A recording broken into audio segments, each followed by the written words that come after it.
Hello friends, આજે આપણે તુવેરના દાણાની કચોરી બનાવીશું. તુવેરના દાણાની કચોરી બનાવવા માટે પહેલાં દાણા આદુ મરચાંના મશીનમાં આપણે ક્રશ કરી દઈશું.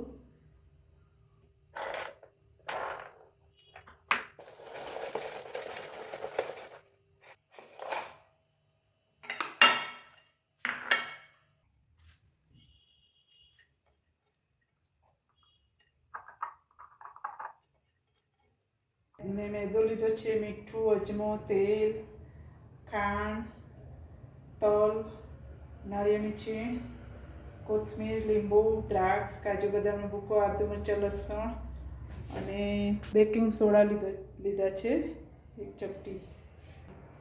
હવે આપણે લોટ બાંધીશું. લોટ બાંધવા માટે મેં મેદો લીધો, એમાં મીઠું નાખ્યું છે,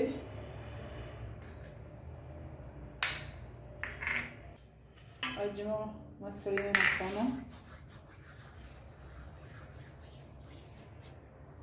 અડધી ચમચી લીંબુનો રસ પાણીમાં મિક્સ કરીને લોટ બાંધવાનો. તો એકદમ કચોરી ક્રિસ્પી થશે અને ઉપર બબલ્સ નહીં થાય જ્યારે તમે તળશો ને ત્યારે. હવે આમાં 4 ટેબલ સ્પૂન જેટલું મેં તેલ લીધું છે, નાની.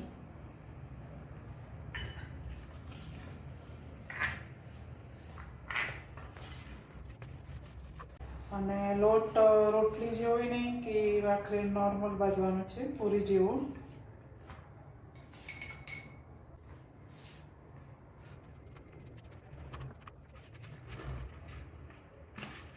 પછી લોટ બાંધીને 15-20 મિનિટ જેટલું રાખવાનું છે.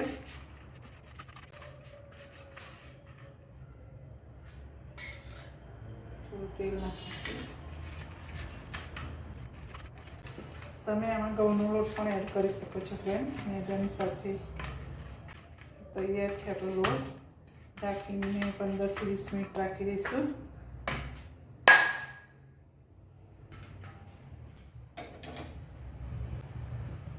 3 થી 4 ટેબલ સ્પૂન તેલ નાખીશું.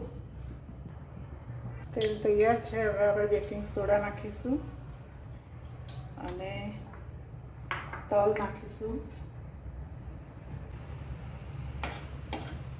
તલ થઈ ગયા છે. થોડી હિંગ નાખીશું અને લીલવા.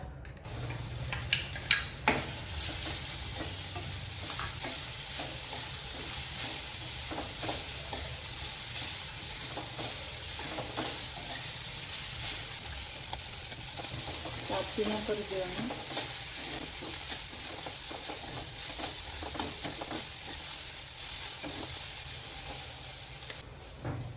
હવે થોડી વાર ઢાંકી દઈશું ધીમા તાપે.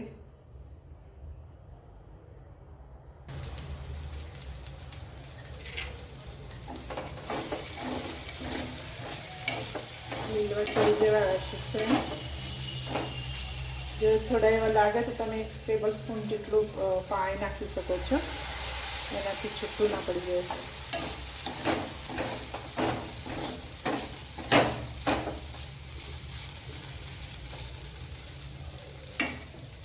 હવે આદુ મરચાં લસણ નાખી દઈશું.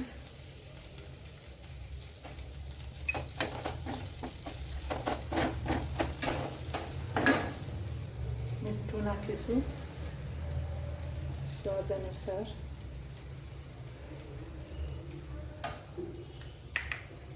પછી લીંબુ નાખીશું.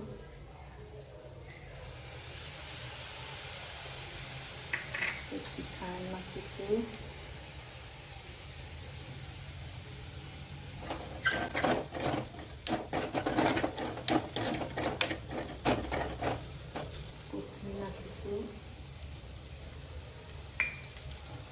કોથમીર છેલ્લે નાખવાની, એટલે એકદમ ક્રીમ રહેશે કચોરીનો માવો.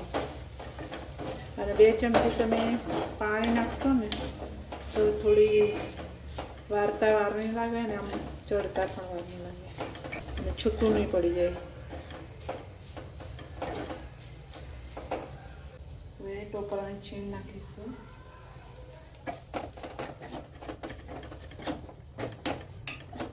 પછી દ્રાક્ષ ને કાજુ બદામ નાખીશું.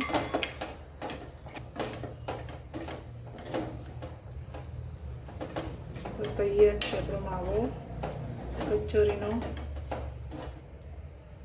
તમે જોઈ શકો છો ફ્રેન્ડ્સ. હવે આપણે ગેસ બંધ કરી દઈશું. તો આપણો કચોરીનો માવો તૈયાર છે, ઠંડો થઈ ગયો છે. તો આપણે રવા વાળી દઈશું ગોળ ગોળ, એટલે બફાવા ના લાગે.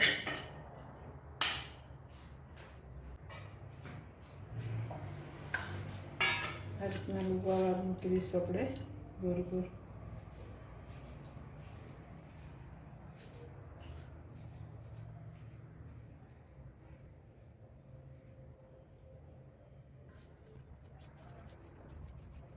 આ રીતના બનાવીને રાખી દો ને તો ભરતા વાર ના લાગે.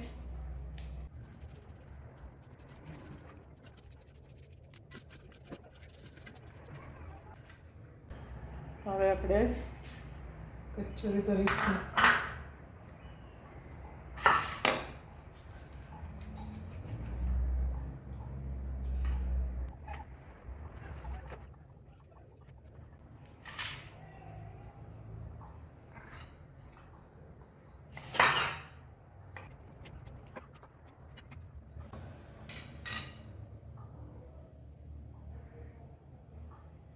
આ રીતના ચારે બાજુથી લેવાની છે, અંદરનો માવો અડે ને એ રીતના, નહીંતર તમે કાપશો ને ત્યારે માવો બહાર નીકળી જશે. પછી આ રીતના કરીને આમ રાઉન્ડ કરીને ઉપરનો પાર્ટ કાપી લેવાનો, એટલે જ્યારે તમે તળો ને ત્યારે ખાતી વખતે લોટ લોટ ના લાગે. આ રીતના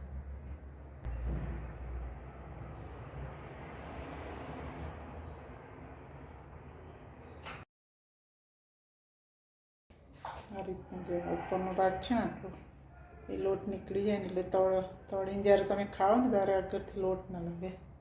આ રીતના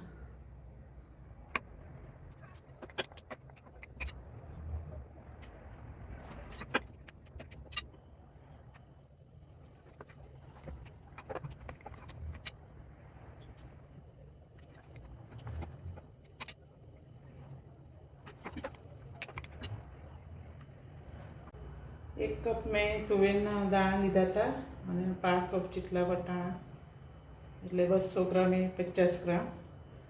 એમાં 1 વાટકી લોટ એક્ઝેક્ટ આવી ગયો.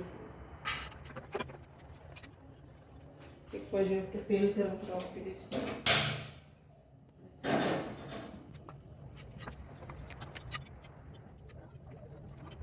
તેલ થઈ જાય એટલે પછી એકદમ ધીમા તાપે તરવાની છે.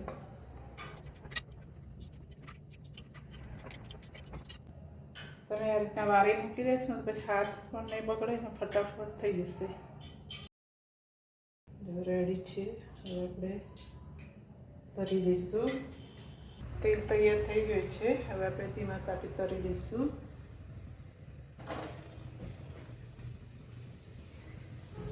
સાવ ધીમા તાપ રાખવાનું છે.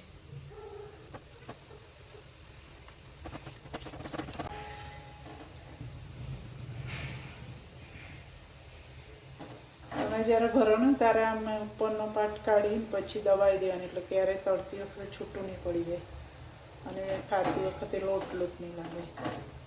મજા આવશે ખાવાની તમને. અને ધીમા તાપે તળવાની, અને તળીને કાઢો ત્યારે ખાસ ધ્યાન રાખવાનું તેલ ના રહી જાય, તો નહીં મજા આવે કચોરી ખાવાની તમને. તળાઈ ગઈ છે કચોરી. તમે તળીને આ રીતના રાખશો ને તો બધું તેલ નીકળી જશે. પછી ઠંડુ પડે પહેલાં જ આ રીતના કરી દેવાનું. એટલે જો આપણી કચોરી તૈયાર છે, લીલવા અને વટાણાની, સાથે કોથમીરની ચટણી અને ટમાટો કેચઅપ સાથે ખૂબ જ સારી લાગે છે. તો તમે ચોક્કસથી બનાવજો. અને મારી રેસીપી સારી લાગી હોય તો મારા વિડીયોને સબસ્ક્રાઈબ કરજો, લાઈક કરજો અને શેર કરજો. Thank you for watching my video.